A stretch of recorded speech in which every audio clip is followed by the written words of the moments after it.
وآت ذا القربى حقه والمسكين وابن السبيل ولا تبذر تبذيرا.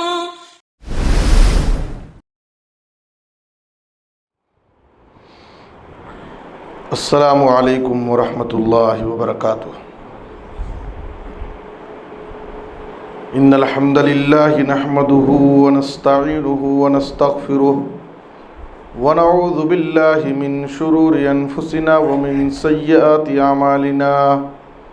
من يهده الله فلا مضل له ومن يضلل فلا هادي له. واشهد ان لا اله الا الله وحده لا شريك له واشهد ان محمدا عبده ورسوله. اما بعد فان خير الحديث كتاب الله واحسن الهدي هدي محمد صلى الله عليه وسلم وشر الامور محدثاتها وكل محدثة بدعة وكل بدعة ضلالة وكل ضلالة في النار.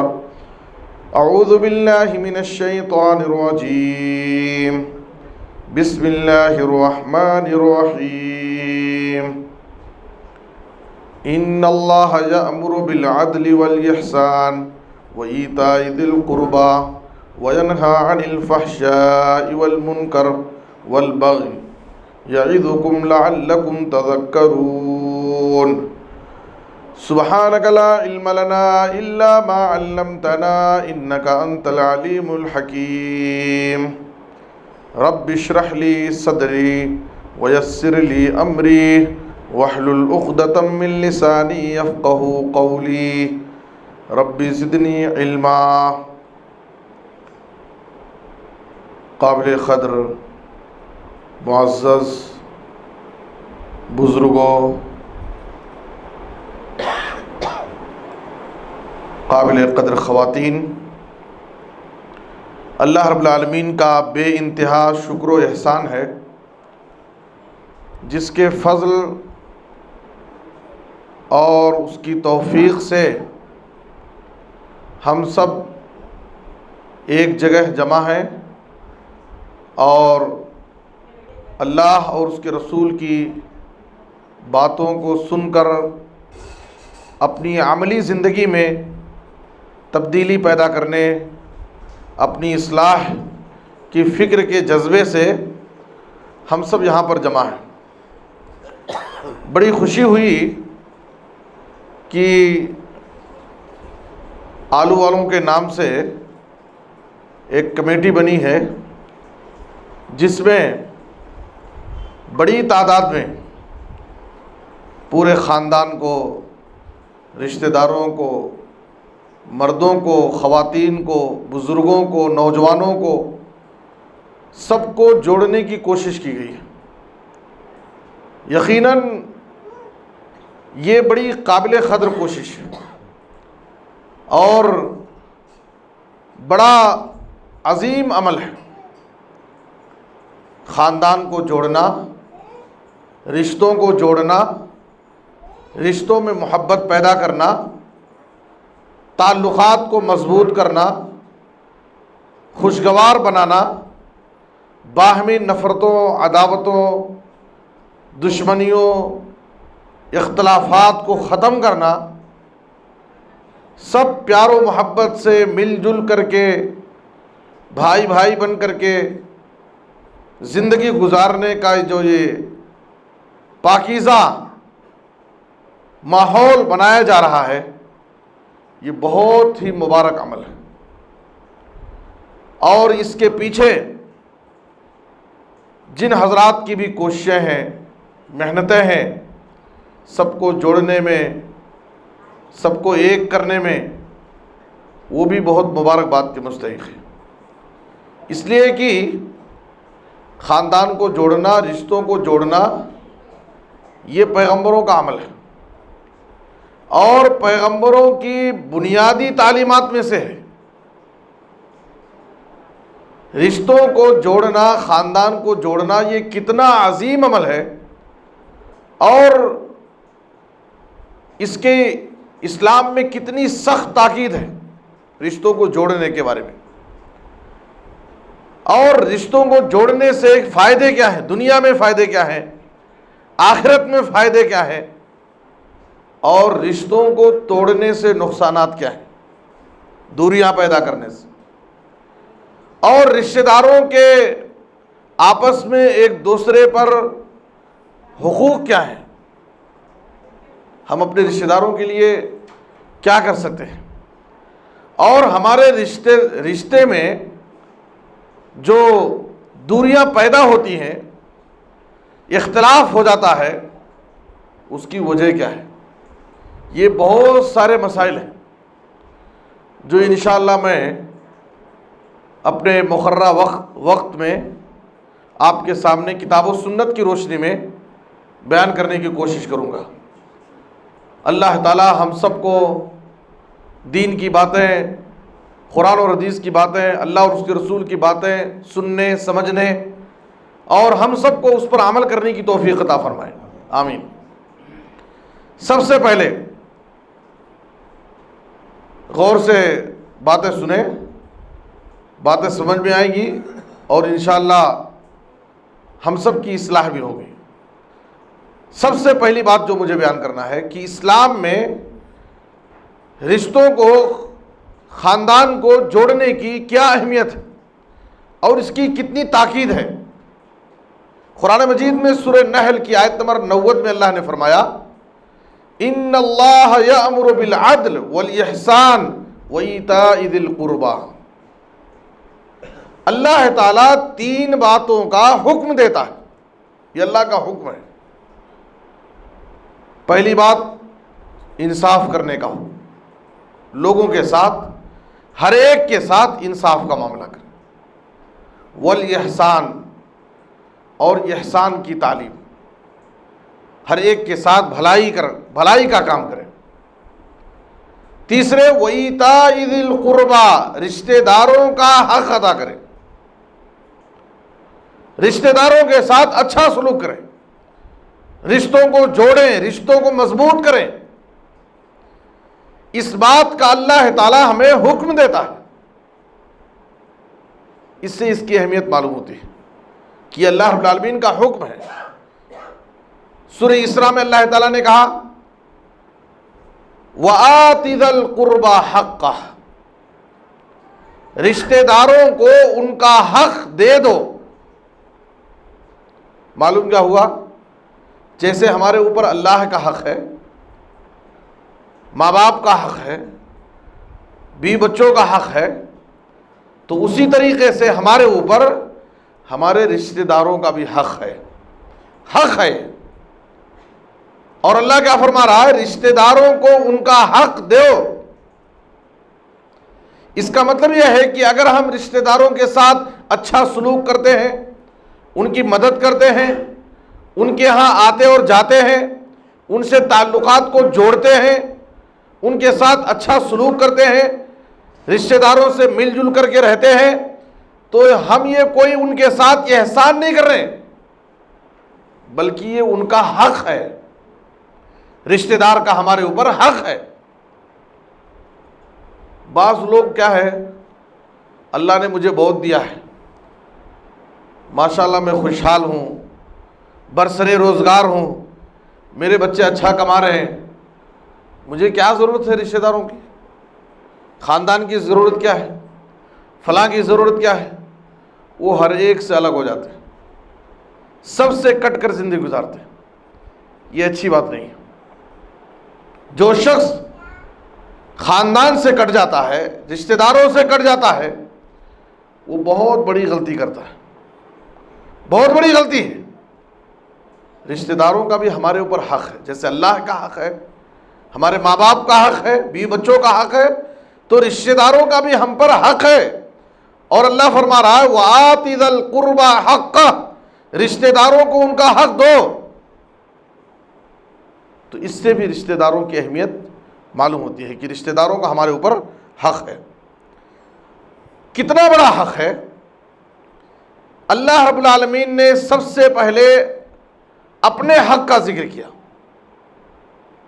اللہ کا حق کیا ہے کہ ہم اللہ کی عبادت کریں, اس کے ساتھ کسی کو شریک نہ کریں، یہ اللہ کا حق ہے۔ وَاعْبُدُوا اللَّهَ وَلَا تُشْرِكُوا بِهِ شَيْئًا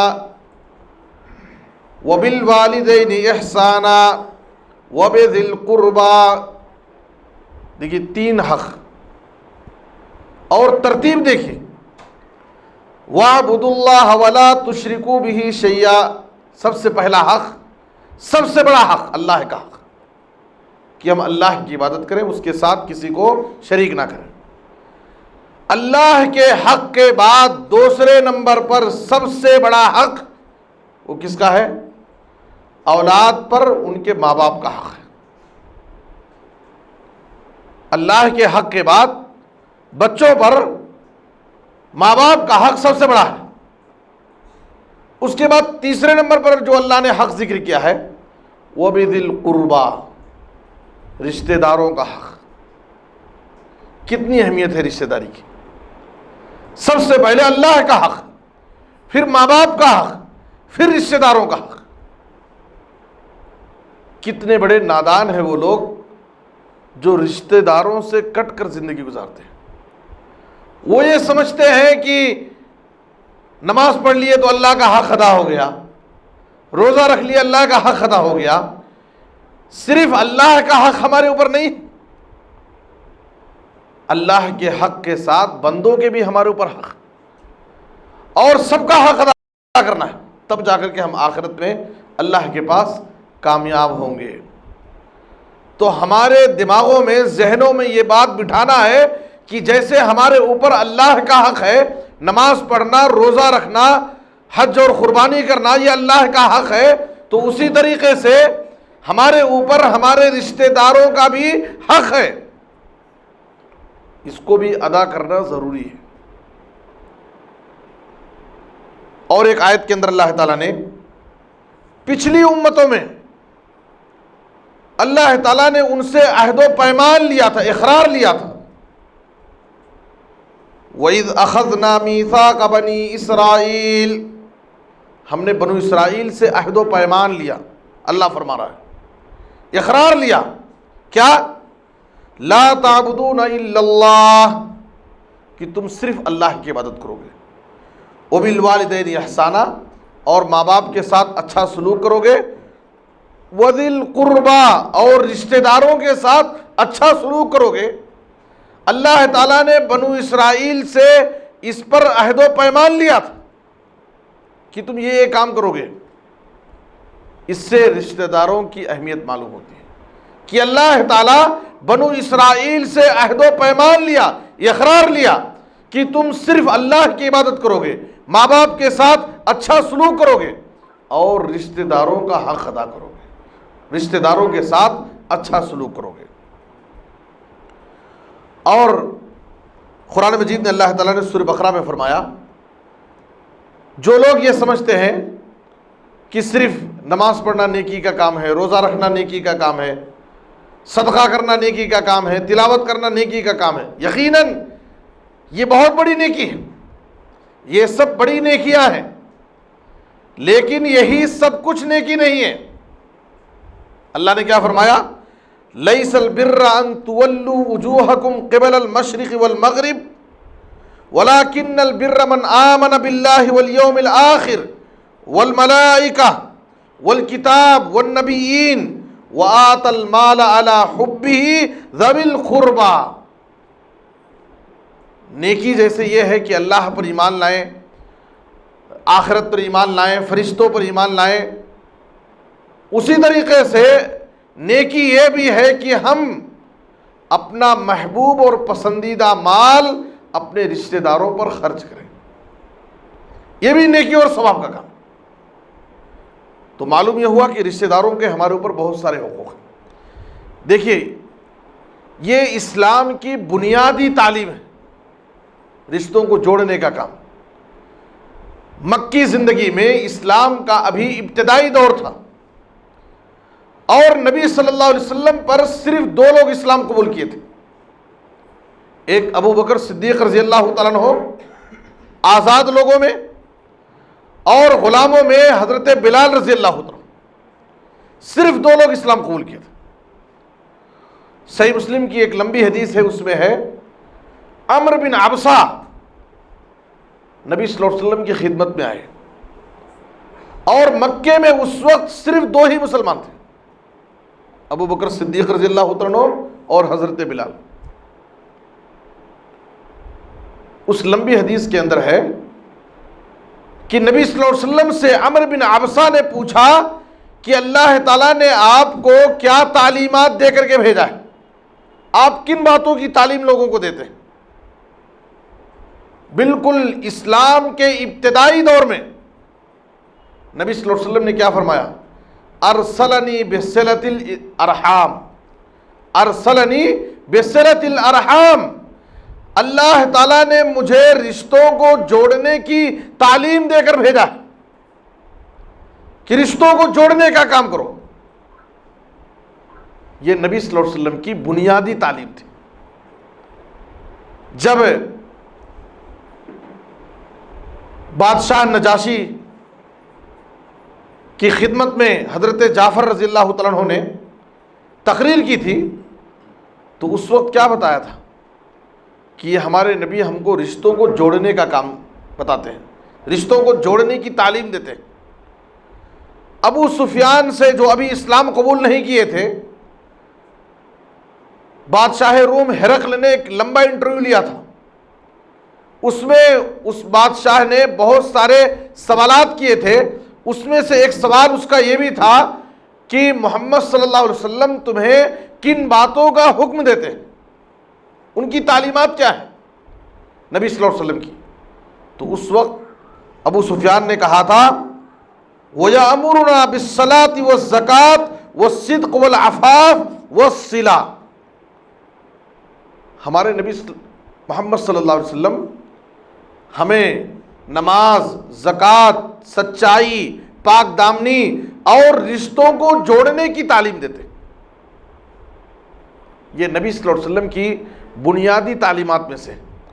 آپ صلی اللہ علیہ وسلم لوگوں کو جن باتوں کا حکم دیتے تھے، جن چیزوں پر زیادہ توجہ دلاتے تھے، جن چیزوں کی زیادہ نصیحت کرتے تھے کہ رشتوں کو جوڑنے کا کام کیا جائے۔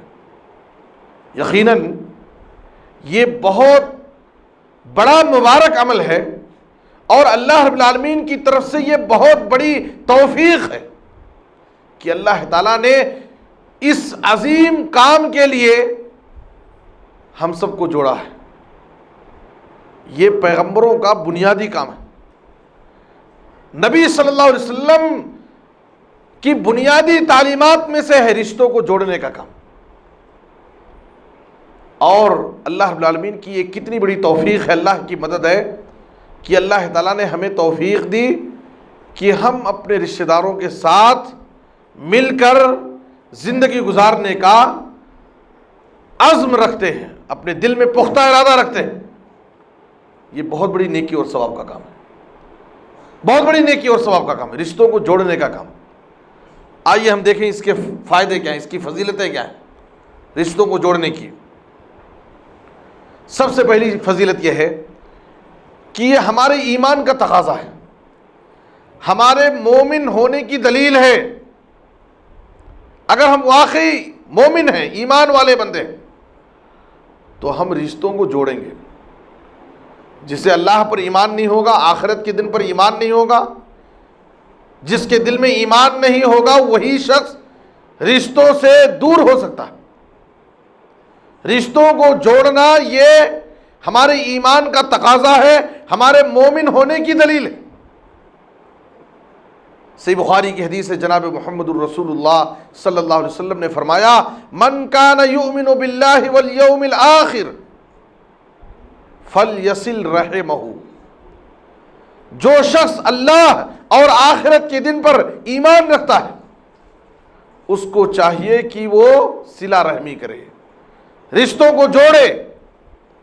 اگر اسے اللہ پر ایمان ہے، آخرت کے دن پر ایمان ہے، تو اس کو رشتوں کو جوڑنے کا کام کرنا چاہیے، رشتہ داروں کا حق ادا کرنا چاہیے، رشتہ داروں کے ساتھ اچھا سلوک کرنا چاہیے۔ یہ ہمارے مومن ہونے کی دلیل ہے، یہ بہت بڑی بات ہے۔ اگر ہم یہ کام کر رہے ہیں اور آپس میں سارے رشتہ دار مل جل کر کے ہیں، تو اس کا مطلب ہم ایمان پر باقی، یہ ایمان والوں کا کام ہے۔ اور دوسری بات یہ ہے، رشتوں کو جوڑنے والوں کے لیے نبی صلی اللہ علیہ وسلم نے جنت کی بشارت سنائی، جنت کی بشارت، اور یہ سب سے بڑی کامیابی، جنت کی بشارت سب سے بڑی بشارت۔ ہماری ساری محنت، ہماری ساری کوشش کا ایک ہی مقصد ہے کہ آخرت میں ہمیں جنت مل جائے اور ہم جہنم سے بچ جائیں۔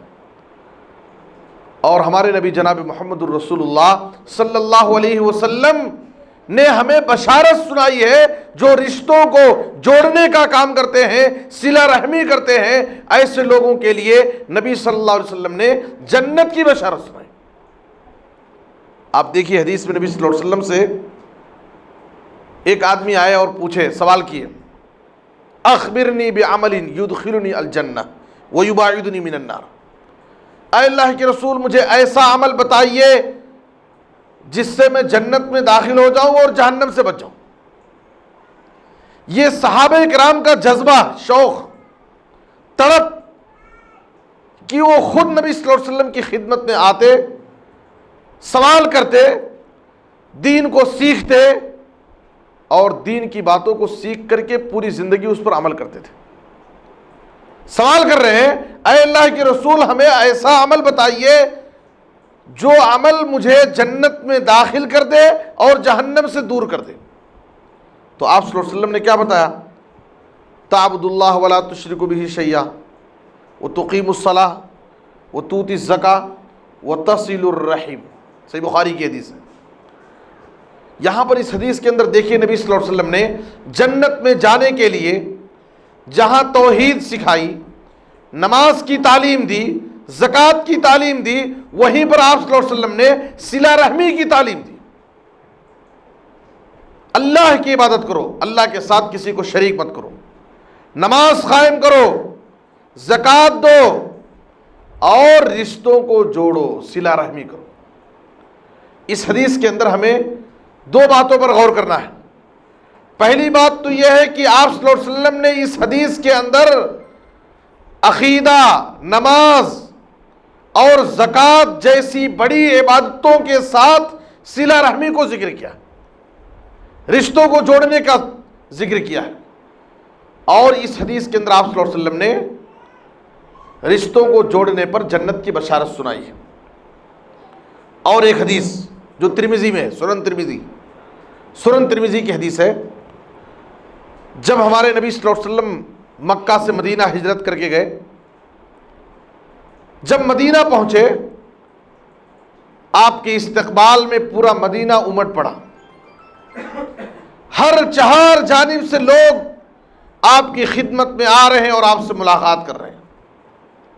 عبداللہ بن سلام کہتے ہیں، میں بھی بھاگتے ہوئے نبی صلی اللہ علیہ وسلم کی خدمت میں حاضر ہوا، آپ کی مجلس میں پہنچا۔ دور ہی سے جب میری نظر نبی صلی اللہ علیہ وسلم کے چہرے مبارک پر پڑی، مجھے فوراً یقین ہو گیا، میرے دل نے گواہی دی کہ یہ کسی جھوٹے کا چہرہ نہیں ہو سکتا، یہ کسی جھوٹے کا چہرہ نہیں ہو سکتا، یقیناً آپ اللہ کی طرف سے سچے نبی، سچے رسول ہیں۔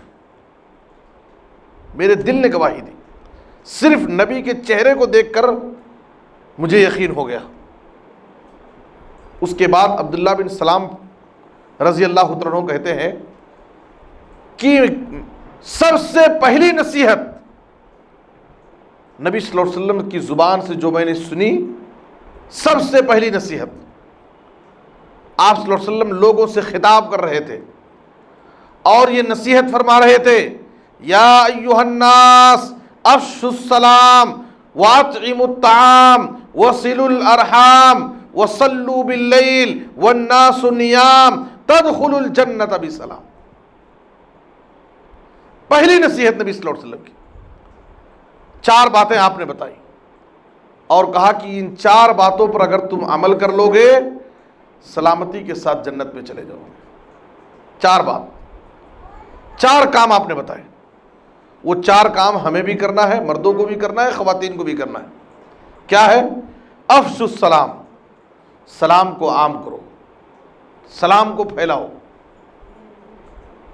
جو بھی مسلمان بھائی ہیں، مسلمان بھائی سے ہم ملاقات کریں تو ہمارے اوپر حق ہے، اذا لقیتہ فسلم علیہ، جب بھی کسی مسلمان بھائی سے ہماری ملاقات ہو تو ہم اسے سلام کریں۔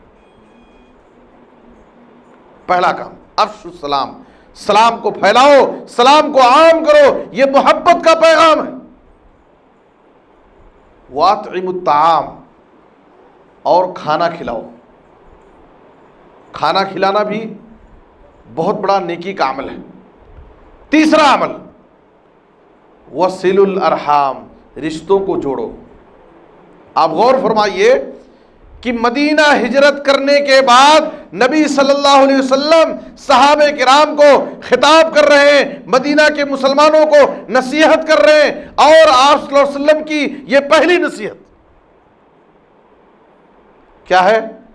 سلام کو پھیلاؤ، کھانا کھلاؤ، رشتوں کو جوڑو، اور رات میں جب سب لوگ سو رہے ہو اٹھ کر تہجد کی نماز پڑھو۔ جب لوگ نیند کے مزے اڑا رہے ہو، اپنے بستروں پر آرام فرما رہے ہو، ایسے وقت تم اللہ کی بارگاہ میں اٹھ کر اللہ کے سامنے سجدے کرو۔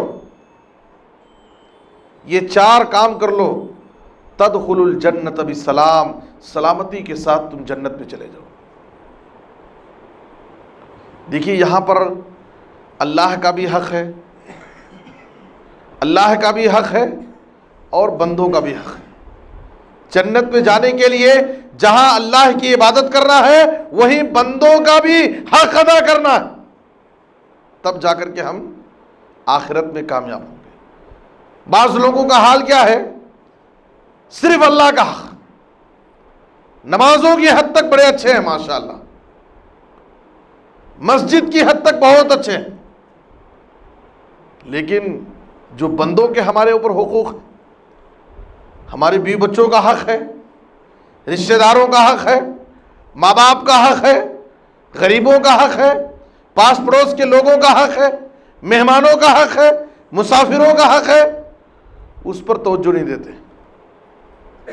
دونوں ضروری ہے، اللہ کا حق بھی ضروری ہے اور بندوں کا حق ادا کرنا بھی ضروری ہے، تب جا کر کے ہم آخرت میں کامیاب ہو سکتے ہیں۔ تو رشتوں کو جوڑنا یہ جنت میں لے جانے والا عمل ہے۔ بڑے خوش نصیب ہیں آپ لوگ، بڑے خوش نصیب ہیں، اللہ کی بہت بڑی توفیق اور مدد ہے آپ کے ساتھ کہ اللہ تعالیٰ نے بڑے عظیم کام کے لیے آپ کے دلوں کو جوڑ دیا۔ اللہ تعالیٰ آپ کے دلوں کو جوڑ دے، اللہ تعالیٰ آپ کے دلوں میں ہمیشہ کے لیے ایسی ہی محبت قائم کر دے، اور ہر قسم کی نفرت سے، بدگمانی سے، غلط فہمی سے سب کو محفوظ رکھے، آمین۔ تو یہ جنت میں لے جانے والا عمل ہے، رشتوں کو جوڑنا۔ اور تیسری چیز کیا ہے؟ رشتوں کو جوڑنا یہ کوئی معمولی چیز نہیں ہے، یہ ایسا عمل ہے کہ اس سے ہمارے گناہ معاف ہوتے ہیں۔ ہم سمجھتے ہیں نماز پڑھنے سے گناہ معاف ہوتے ہیں، روزہ رکھنے سے گناہ معاف ہوتے ہیں، تلاوت کرنے سے گناہ معاف ہوتے ہیں۔ یقیناً یہ سب بڑی بڑی نیکیاں ہیں۔ رشتوں کو جوڑنے سے، رشتہ داروں کے ساتھ اچھا سلوک کرنے سے، رشتہ داروں کا حق ادا کرنے سے بھی ہمارے گناہ معاف ہوتے ہیں، ہمارے گناہوں کی مغفرت اور بخشش کا بھی ایک ذریعہ ہے۔ جناب محمد الرسول اللہ صلی اللہ علیہ وسلم کی خدمت میں ایک آدمی، اس نے کہا اللہ کے رسول،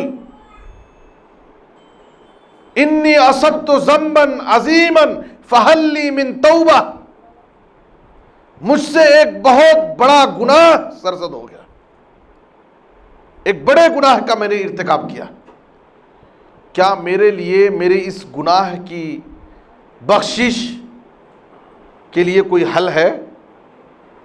کیا میرے لیے توبہ کا کوئی راستہ ہے؟ بڑا گناہ مجھ سے ہو گیا ہے۔ نبی صلی اللہ علیہ وسلم نے اس بندے سے سوال کیا ہل لک من کیا تمہاری ماں زندہ ہے؟ اس بندے نے کہا نہیں اللہ کے رسول، میری ماں زندہ نہیں۔ تو نبی صلی اللہ علیہ وسلم نے سوال کیا ہل لک من خالہ، کیا تمہاری خالہ زندہ ہے؟ دیکھیے رشتہ داری کی کتنی اہمیت ہے۔ پہلے سوال کیا آپ نے کیا تمہاری ماں زندہ ہے؟ کہا نہیں۔ آپ نے سوال کیا تمہاری خالہ زندہ ہے؟ تو کہا ہاں۔ تو آپ صلی اللہ علیہ وسلم نے کیا فرمایا؟ فَبِرَّهَا، جاؤ اور تم اپنی خالہ کے ساتھ اچھا سلوک کرو، تمہارے گناہ معاف ہو جائیں گے۔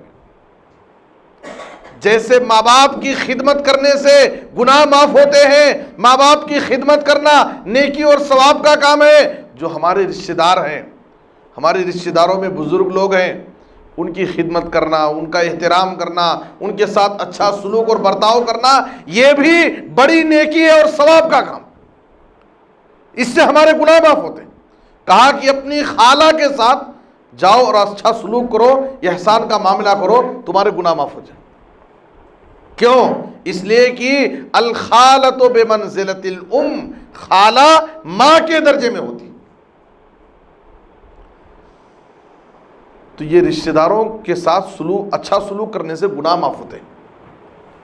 اور ایک حدیث کے اندر آپ صلی اللہ علیہ وسلم نے کہا رشتہ داروں کو جوڑنے کا ایک بڑا فائدہ کیا ہے کہ اس سے دنیاوی فائدہ دیکھیے، اور ایسا فائدہ جو ہر ایک کی خواہش ہوتی ہے، ہر ایک کی خواہش، اور وہ کیا ہے؟ رزق میں برکت اور دوسرے عمر میں برکت۔ رزق میں برکت اور عمر میں برکت، یہ دو ایسی خواہش ہے جو ہر ایک کے پاس ہوتی۔ ہر آدمی لمبی زندگی جینا چاہتا ہے اور اپنی روزی میں برکت دیکھنا چاہتا ہے۔ جناب محمد الرسول اللہ صلی اللہ علیہ وسلم نے کیا نصیحت فرمائی؟ من احب ان یبسط له فی رزقہ وینسأ له فی اثرہ فلیصل رحمہ۔ جو شخص یہ چاہتا ہے کہ اس کی روزی میں کشادگی ہو اور اس کی عمر میں اضافہ ہو، تو اس کو چاہیے کہ وہ صلہ رحمی کرے، رشتوں کو جوڑنے کا کام کرے۔ یہ ہے رشتہ داری کی اہمیت۔ ہم اسے معمولی سمجھتے ہیں، کتنی بڑی نیکی ہے، کتنا مبارک عمل ہے یہ، کتنا بڑا فائدہ ہے دنیا میں۔ آخرت میں اللہ ہمارے گناہوں کو معاف کرے گا، آخرت میں اللہ تعالیٰ رشتوں کو جوڑنے سے ہم کو جنت عطا کرے گا۔ دنیا میں یہ فائدہ کہ ہم اس کی طرف سے، اس کی وجہ سے ہماری روزی میں برکت، اور اللہ تعالیٰ ہماری عمر میں برکت دے گا۔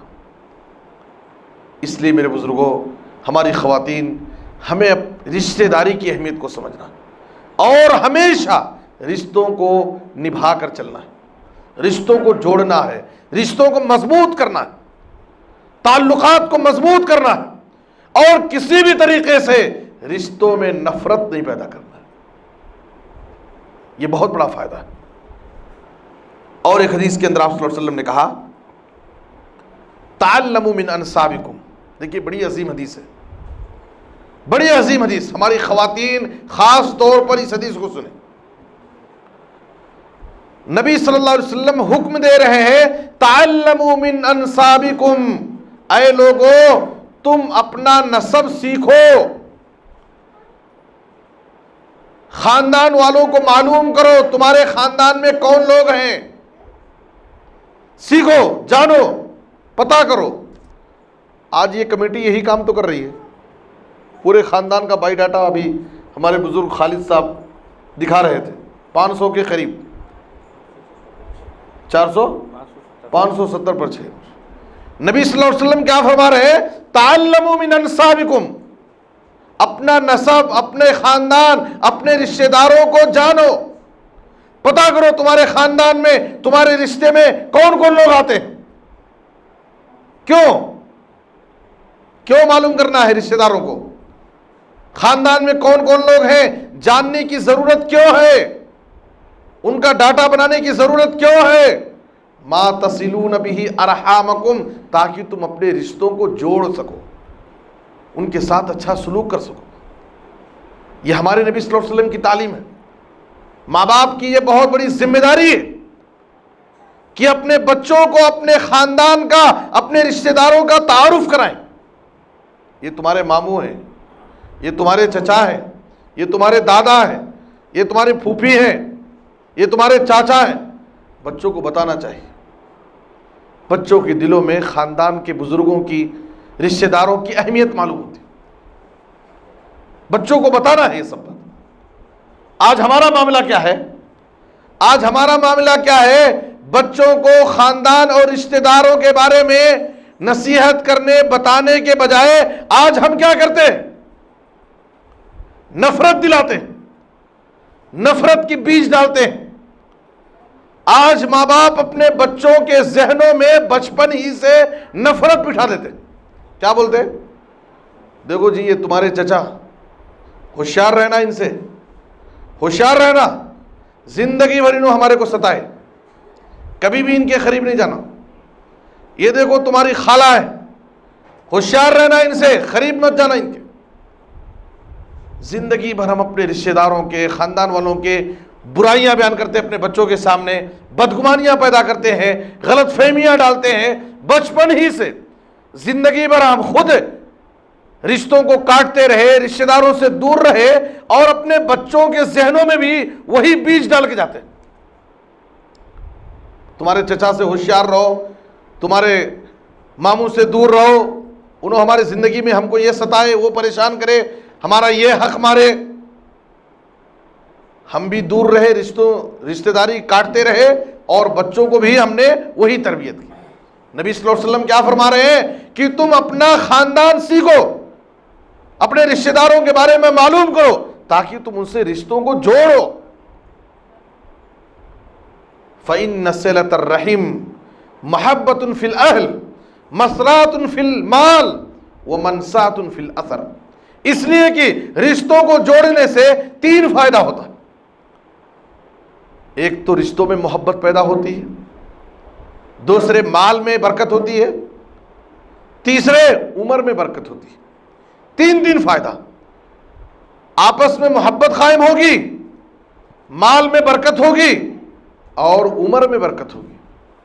یہ رشتوں کو جوڑنے کا فائدہ ہے۔ اور رشتوں کو جوڑنے کا ایک فائدہ یہ ہے کہ اللہ تعالی ہماری حفاظت کرتا ہے۔ رشتوں کو جوڑنا اتنا بڑا عمل ہے کہ اللہ ہماری حفاظت کرتا ہے، اور مشکل گھڑیوں میں اللہ ہماری مدد کرتا ہے۔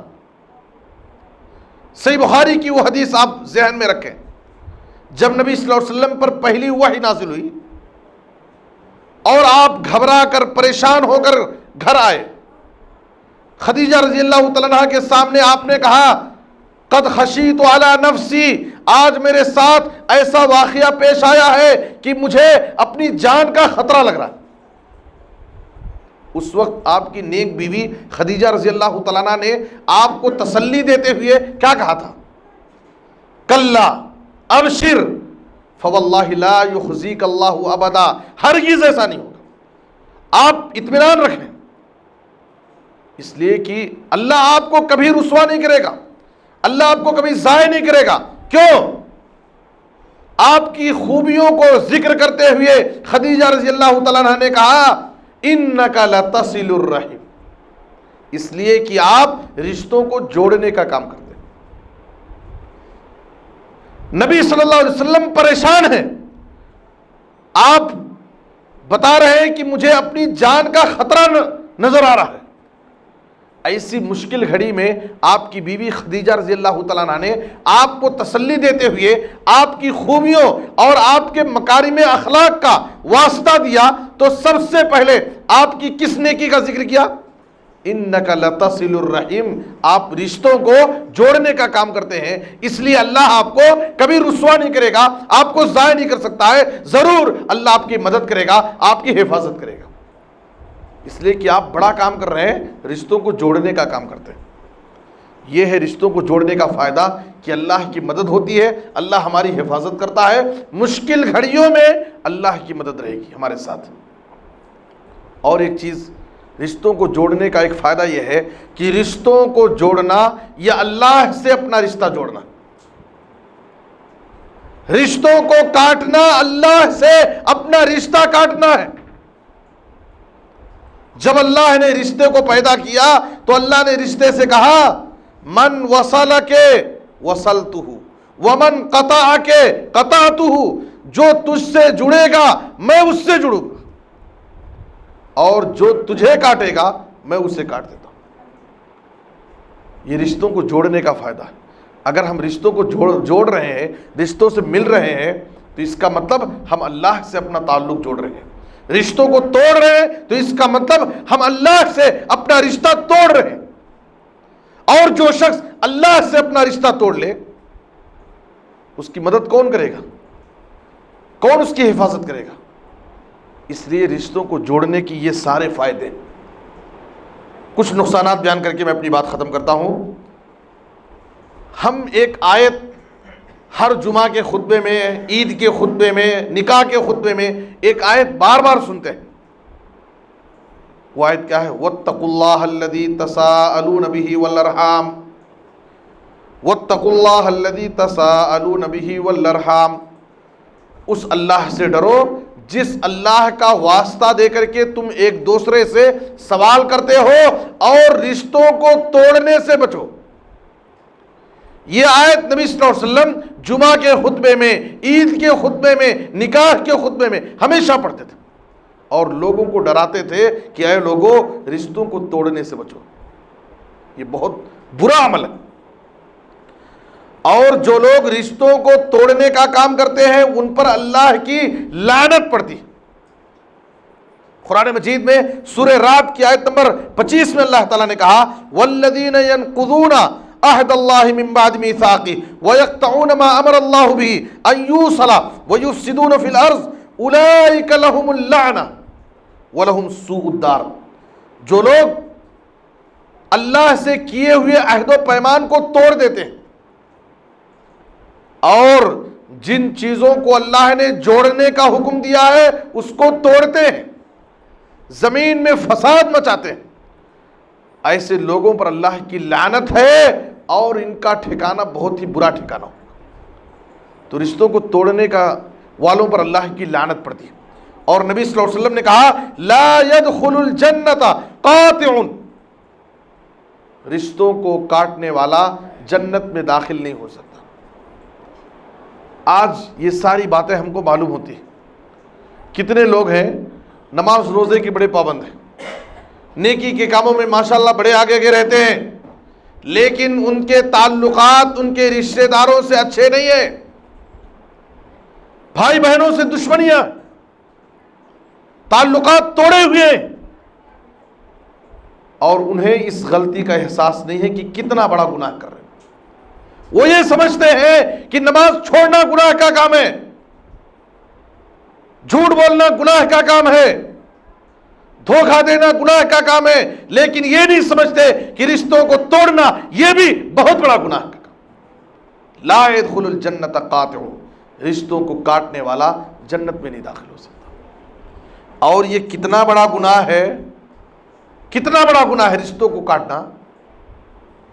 یاد رکھیں کہ دو گناہ ایسے ہیں جن کی سزا آخرت میں جو ملنی ہے وہ تو ملے گی ہی، دو گناہوں کی سزا اللہ تعالیٰ دنیا میں بھی دیتا ہے، آخرت سے پہلے دنیا میں بھی اللہ دیتا ہے سزا۔ ما من ذنب اجدر ان يعجل اللہ لصاحبہ العقوبۃ فی الدنیا مع ما يدخر له فی الآخرہ من البغی وقطیعۃ الرحم۔ آپ نے کہا کہ دو گناہ ایسے ہیں جن کی سزا آخرت میں اللہ تعالیٰ جو دے گا وہ تو دے گا ہی، دنیا میں بھی جلد سزا دیتا اللہ۔ وہ دو گناہ کیا ہیں؟ ایک ظلم کا گناہ، ظلم کی سزا اللہ تعالیٰ دنیا میں ہی دیتا ہے، ظالم کو اللہ تعالیٰ عبرتناک سزا دنیا میں دیتا ہے تاکہ لوگ اس کی سزا کو دیکھ کر عبرت اور نصیحت حاصل کریں۔ یہ شخص ظالم تھا جو اپنے رشتہ داروں پر ظلم کرتا تھا، بھائی بہنوں پر ظلم کرتا تھا، پاس پڑوس کے لوگوں پر ظلم کرتا تھا، اس کا انجام لوگوں نے اپنی نظروں سے دیکھا. ظلم کی سزا اللہ تعالیٰ دنیا ہی میں دیتا ہے. اور دوسرے وقطیعۃ الرحم، رشتوں کو کاٹنے کی سزا. کتنا بڑا گناہ ہے رشتوں کو کاٹنا، رشتوں میں نفرت رکھنا، دوریاں رکھنا. یہ اتنا بڑا گناہ ہے کہ اس کی سزا آخرت میں جو ہوگی وہ تو ہوگی، دنیا ہی میں اللہ دے گا. ہم اسے گناہ نہیں سمجھتے. سال ہا سال دشمنی، سال ہا سال دشمنی. نبی صلی اللہ علیہ وسلم کی تعلیم کیا ہے؟ لا يحل لمسلم ان يهجر اخاه فوق 3 ليال يلتقيان فيعرض هذا ويعرض هذا وخيرهما الذي يبدأ بالسلام. کسی مسلمان کے لیے جائز نہیں ہے کہ 3 دن سے زیادہ کسی سے تعلقات توڑے. کسی مسلمان کے لیے جائز نہیں. 3 دن سے زیادہ بات چیت بند کر دے. دونوں میں اتنی نفرت ہو جائے کہ اگر کبھی آمنے سامنے ہو گئے تو وہ اس سے آنکھیں چراتا ہے، وہ اس سے نظر چھپا کر کے راستے سے نکل جاتا ہے. دونوں آمنے سامنے ہونے کے بعد بھی ملنا نہیں چاہتے، دور بھاگ رہے ہیں ایک دوسرے سے. نبی صلی اللہ علیہ وسلم نے فرمایا ہاں ہو سکتا ہے کبھی آپس میں اختلاف ہو جائے، کچھ غلط فہمی ہو جائے. وَخَيْرُهُمَا الَّذِي يَبْدَأُ بِالسَّلَامِ، ان میں سب سے بہتر وہ ہے اللہ کے نزدیک جو سلام کے ذریعے پہل کرتا اور اپنی دشمنی کو ختم کر دیتا. مل جاتا ہے، دشمنی کو، نفرت کو، اختلاف کو اپنے ذہن سے بھلا کر کے سلام کر کے اپنے رشتے کو بحال کر لیتا ہے، رشتے کو جوڑ لیتا ہے. ہم کیا سمجھتے ہیں؟ مجھے کیا کمی ہے، میں کیوں آگے بڑھنا؟ ہم اپنی کمزوری سمجھتے ہیں، بے عزتی سمجھتے ہیں کہ میں اگر آگے بڑھ کر کے سلام کیا، اختلاف کو ختم کر لیا اور سامنے والے سے ہاتھ ملا لیا تو اس سے میری عزت گھٹ جائے گی. یاد رکھیں سامنے والے کی نظر میں آپ کی عزت گھٹ سکتی ہے لیکن اللہ کی نظر میں آپ کی عزت بڑھ جائے گی. اللہ آپ کی عزت کو اور بڑھا دے گا. اس لیے کبھی بھی یہ نہیں سمجھنا چاہیے. اور ایک حدیث کے اندر آپ صلی اللہ علیہ وسلم نے کہا من حجر اخاہ سنتن فہو کسفک دمی. 1 سال تک اگر کوئی شخص اپنے بھائی سے تعلقات توڑ لیا، یہ کتنا بڑا گناہ ہے؟ آپ نے کہا کہ اس کا خون کرنے کے برابر گناہ ہے. ناحق کسی کا خون کرنا، کسی کو قتل کرنا کتنا بڑا گناہ ہے. نبی صلی اللہ علیہ وسلم نے کہا اتنا بڑا گناہ اپنے کسی مسلمان بھائی سے، اپنے رشتہ دار سے 1 سال تک تعلقات توڑنے میں. ہمیں ان گناہوں کا احساس نہیں. چھوٹی چھوٹی باتوں کو لے کر کے تعلقات توڑ لیتے ہیں، دشمنیاں چلتی رہتی ہیں، رشتے توڑ لیتے ہیں. یہ بہت بڑا گناہ ہے. اللہ تعالیٰ نے اس دنیا میں ہم کو پیدا کیا ہے، ہم آپس میں پیار و محبت کے ساتھ، ملنساری کے ساتھ، اچھے اخلاق کے ساتھ مل جل کر کے زندگی گزاریں اور ہمارے دلوں کو پاک صاف کر لیں. دلوں میں رنجشیں جو ہیں، کینہ کپٹ ہے، شیطان کی طرف سے جو عداوتیں ہمارے دلوں میں بھر گئی ہیں، اپنے دلوں کو پہلے صاف کر لیں. جب تک گناہوں سے کی غلاظت سے ہمارے دل پاک صاف نہیں ہوں گے، یاد رکھیں نماز روزے کی ہم کو لذت بھی نہیں ملے گی. آج نمازوں کی تاثیر ہماری زندگی میں نظر نہیں آتی. کیوں؟ اس لیے کہ گناہوں کی غلاظت سے ہمارے دل گندے ہو چکے. ایک بڑی بات میں آپ کو بولتا ہوں، یاد رکھیے، ایک ہے شیشہ اور دوسرے ہے رشتہ. شیشہ اور رشتہ دونوں بڑے نازک ہوتے ہیں. شیشہ اور رشتہ دونوں بڑے نازک ہوتے ہیں، لیکن دونوں میں فرق یہ ہے کہ شیشہ غلطی سے ٹوٹتا ہے اور رشتہ غلط فہمی سے ٹوٹتا ہے. شیشہ غلطی سے ٹوٹ جاتا ہے، ہاتھ سے گر گیا ٹوٹ گیا، لیکن رشتہ غلط فہمی سے ٹوٹتا ہے.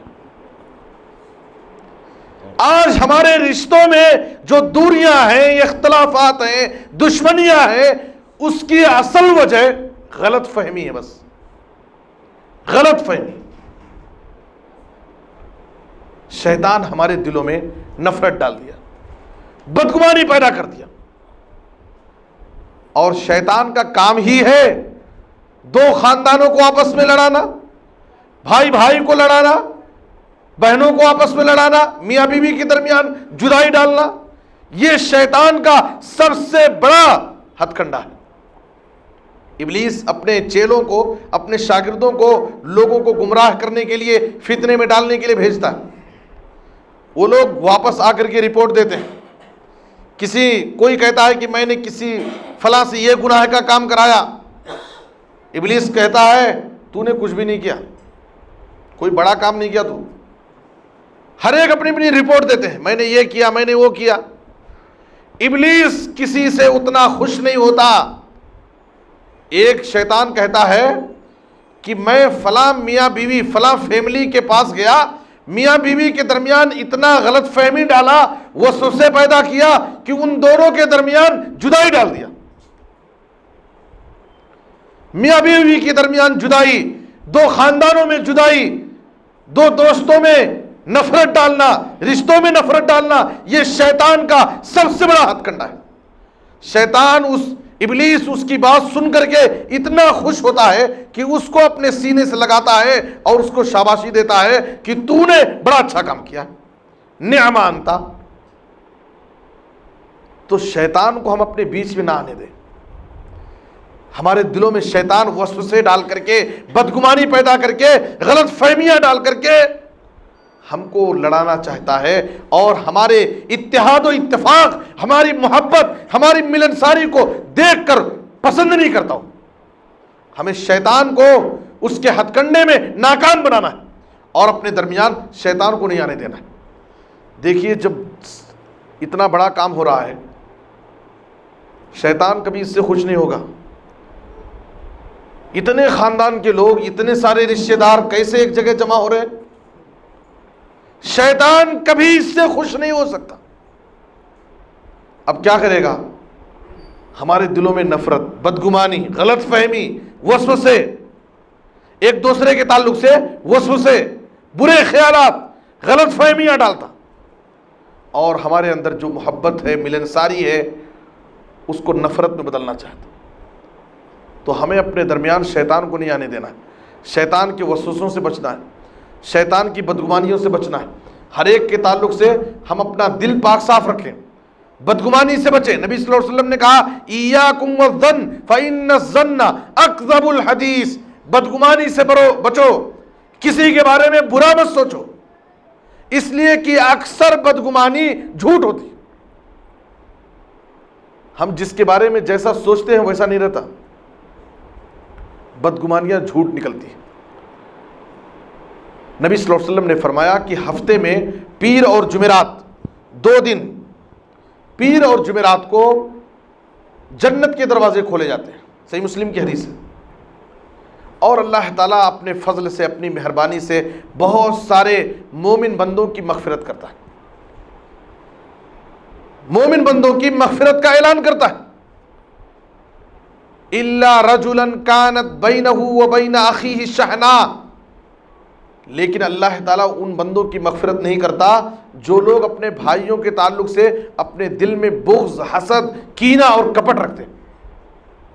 اللہ فرشتوں سے کہتا ہے انظروا هذين حتى يصطلحا، انظروا هذين حتى يصطلحا، ان دونوں کو مہلت دے دو، چھوٹ دے دو، رب کی مغفرت سے ان کو دور رکھو جب تک یہ آپس میں صلح نہ کر لیں، جب تک یہ آپس میں مل نہ جائیں، جب تک یہ اپنے دلوں کو پاک صاف نہ کر لیں۔ تو ہمیں اپنے دلوں کو صاف کرنا ہے اور اپنے دلوں سے بدگمانیوں کو، غلط فہمیوں کو، شیطان کے وسوسوں کو نکالنا ہے، تب جا کر کے حقیقی معنوں میں ہمارے دلوں میں اپنے بھائیوں کے تعلق سے، اپنے رشتہ داروں کے تعلق سے، اپنے خاندان والوں کے تعلق سے حقیقی محبت بیٹھے گی۔ ظاہری طور پر ہمارا جڑنا یہ جڑنا نہیں ہے، اصل کیا ہے؟ ہمارے دلوں کا جوڑنا ہے۔ اور یہ ایسا کام ہے اللہ تعالیٰ نے نبی صلی اللہ علیہ وسلم سے کہا لو انفقت ما فی الارض جمیعا ما الفت بین قلوبہم، اے نبی صلی اللہ علیہ وسلم اگر آپ زمین کے پورے خزانے خرچ کر دیں لوگوں کی دشمنیوں کو ختم کرنے کے لیے، ان کے دلوں کو جوڑنے کے لیے، آپ نہیں کر سکتے۔ وَلَكِنَّ اللَّهَ أَلَّفَ بَيْنَهُمْ، اللہ تعالیٰ لوگوں کے دلوں کو جوڑتا ہے۔ تو دلوں میں نیک توفیق ڈالنے والا، دلوں میں محبت ڈالنے والی ذات اللہ کی ذات ہے۔ تو ہم اپنے دلوں کو پاک صاف کریں اور دلوں کو جوڑنے کی کوشش کریں۔ ظاہری طور پر جسم سے جسم جڑ جانا، ہاتھ کو ہاتھ سے ملا لینا، ایک دسترخوان پر بیٹھ جانا، ایک مجلس میں جمع ہو جانا، یہ جڑنا نہیں ہے، دلوں کو جوڑنا ہے۔ دلوں کے اندر جو نفرتیں ہیں، جو بغض ہے، جو کینہ ہے، جو حسد ہے، جو بدگمانی ہے، جو غلط فہمی ہے، اس کو ختم کرنا ہے پہلے، تو حقیقی معنوں میں ہم جڑنے والے ہو جائیں گے، حقیقی معنوں میں اپنے رشتہ داروں سے محبت کرنے والے ہو جائیں گے۔ اور بھی بہت ساری باتیں ہیں لیکن وقت ہو چکا ہے۔ رشتہ داروں کا حق کیا ہے، ان کے آداب کیا ہیں، ہم رشتوں کو کیسے مضبوط کر سکتے ہیں، کچھ ضروری باتیں تھیں لیکن میں اپنی بات کو یہیں پر ختم کرتا ہوں۔ اللہ سے دعا ہے کہ اللہ تعالیٰ ہمیں اپنے رشتوں کو جوڑنے کی اللہ ہم سب کو توفیق دے، اور رشتوں کو جوڑنے، خاندان کو جوڑنے کے لیے یہ جو کمیٹی بنی ہے اور یہ مبارک عمل شروع ہوا ہے، اللہ تعالیٰ اپنے فضل سے، اپنی مہربانی سے اس کو ہمیشہ کے لیے قائم اور دائم رکھے، شیطان کی بدگمانیوں سے، غلط فہمیوں سے، وسوسوں سے اللہ تعالیٰ ہم سب کی حفاظت فرمائے۔ اللہ تعالیٰ ہمیں اپنے دلوں کے ساتھ ہر ایک سے جڑنے کی توفیق عطا فرمائے اور اپنے دلوں کو پاک صاف کرنے کی توفیق عطا فرمائے۔ دلوں میں پائی جانے والی رنجشوں، غلط فہمیوں، عداوتوں، نفرتوں، کینہ کپٹ، حسد سے اللہ تعالیٰ ہمارے دلوں کو پاک صاف کرنے کی توفیق عطا فرمائے۔ اے اللہ، یہ کام بڑا مبارک کام ہے، بڑا عظیم عمل ہے، بہت بڑی نیکی کا کام ہے، پیغمبروں کا کام ہے، یہ اسلام کی بنیادی تعلیم ہے یہ۔ اے اللہ، ہم تیری توفیق سے، تیری مہربانی سے اپنے رشتوں کو جوڑ رہے ہیں، خاندانوں میں محبت قائم کر رہے ہیں۔ اے اللہ، اس کی برکتیں ہماری زندگیوں میں، ہمارے گھروں میں، ہماری تجارتوں میں، ہمارے بچوں میں عطا فرما۔ اے اللہ، تو ہمارے گھروں میں خیر و برکت نازل فرما، ہماری تجارتوں میں خیر و برکت عطا فرما۔ اے اللہ، آپسی اختلافات سے، دشمنیوں سے، عداوتوں سے اللہ ہم سب کی حفاظت فرما۔ اے اللہ، ہم سب کے دلوں میں تیرا حقیقی ڈر خوف پیدا فرما، دنیا کی حقیقت کو سمجھ کر آخرت کی فکر کے ساتھ ہمیں زندگی گزارنے کی توفیق عطا فرما۔ اللہ اور اس کے رسول کی سچی اطاعت اور محبت نصیب فرما، بزرگوں کا احترام کرنے کی اللہ ہم سب کو توفیق عطا فرما، چھوٹوں کے ساتھ پیار اور شفقت کا معاملہ کرنے کی توفیق عطا فرما۔ اے اللہ، تو ہم سب کو پنج وقتہ نمازی بنا، دین کا داعی بنا، کتاب و سنت پر عمل کرنے والا بنا، اور ہمیں ہر قسم کے مصائب سے، مشکلات سے، پریشانیوں سے، آفتوں سے، بلاؤں سے، بیماریوں سے اللہ ہم سب کی حفاظت فرما۔ جب تک زندہ رکھ کتاب و سنت پر عمل کرنے کی توفیق دے، خاتمہ ہو تو خاتمہ بالخیر، کلمہ توحید پر وفات دے۔ آمین، تقبل یا رب العالمین، وصلی اللہ علی نبینا محمد و آلہ وصحبہ اجمعین، والسلام علیکم ورحمۃ اللہ وبرکاتہ۔